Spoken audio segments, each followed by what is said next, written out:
The municipality of Burgos. Burgos is the fourth municipality of Isabela. It has 14 comprising barangays. And it has 22,784 citizens. What is all about Burgos?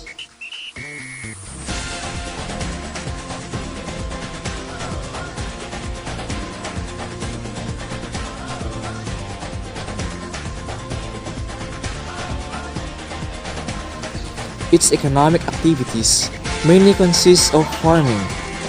It is one of the highest rice and corn producer among towns of Isabela. Annually, they celebrate the very special occasion, the Inuuban Festival. Here, at Baclaran National High School, one of the schools in Burgos, describe the beauty and orderliness of Burgos. Come, let's take a tour.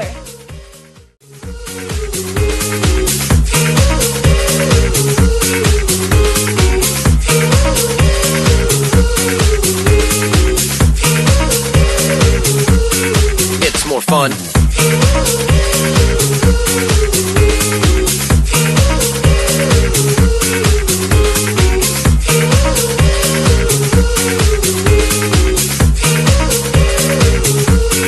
Philippine Islands.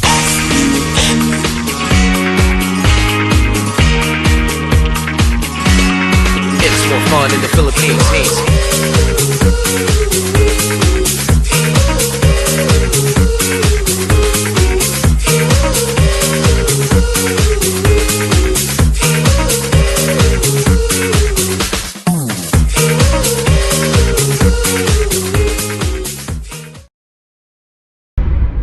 But behind these beautiful spots hides the unsolvable community problem, the garbage.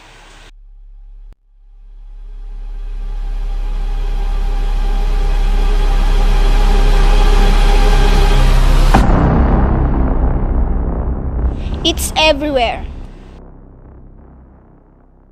Enormous plastic garbage piled. A challenge which this school have to face.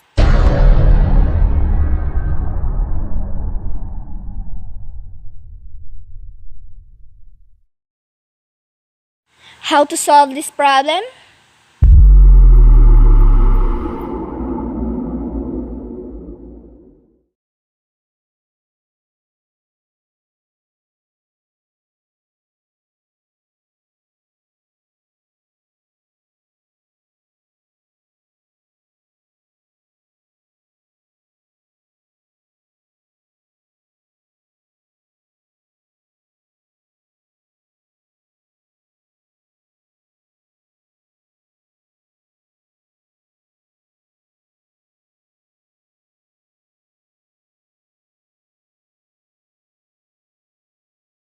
We've asked several students of this school. Listen to their opinion on eliminating the garbages.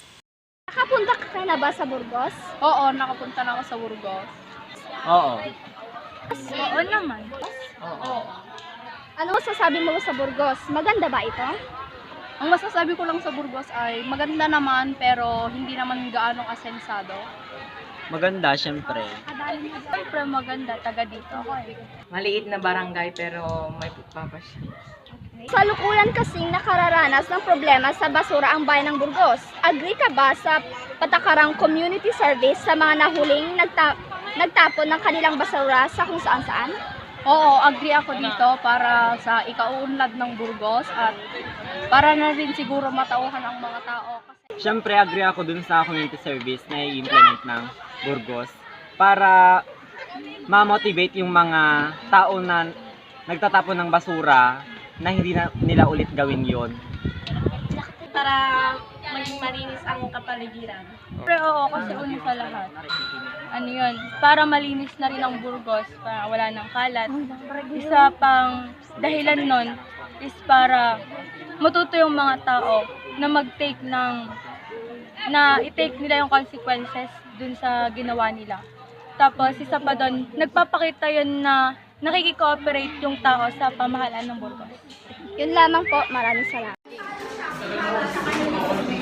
Nakapunta ka na ba sa bayan ng Burgos? Oo, nakapunta na ako. Siguro.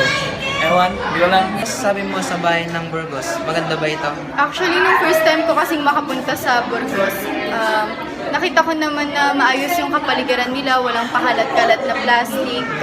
Yun. Kasalukuyan kasing nakaranas ng problema sa basura ang bayan ng Burgos. Agree ka ba na bigyan ng patakarang community service sa mga nahuling nagtatapon ng kanilang basura sa kung saan-saan?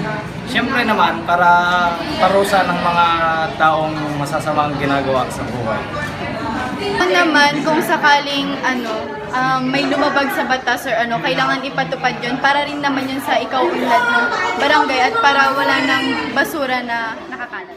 So, by implementing community service for those people who doing improper disposal of garbage, it can be minimize the problem of garbage to the community.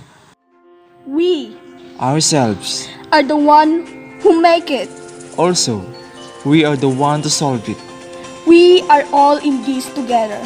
to create a wonderful environment, A a wonderful wonderful Burgos.